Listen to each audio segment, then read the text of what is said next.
सखी। अरे बोला सखी का भइल? का बोली हो, कुछ बोले लायक ना रह गेल बा। अरे काहे मनवा गिरा के बोलत हो, का भइल? अरे जब से हम अपने नैहरे आईली ससुरे से, हाँ सखी।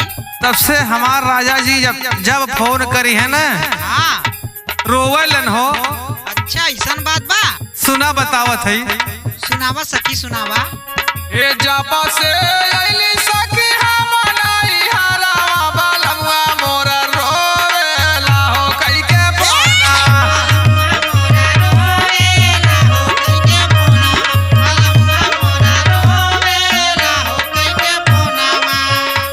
हे जापा से आईली सखी हम नैहरवा बलमुआ मोरा रोवेला हो कई के बोला।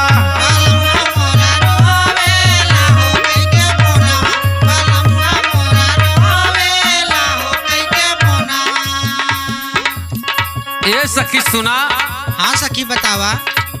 केतना बताई सखी करेला प्रीतिया। करेला पीरितिया हो, करेला करेला पीरितिया हो, करेला पीरितिया। हे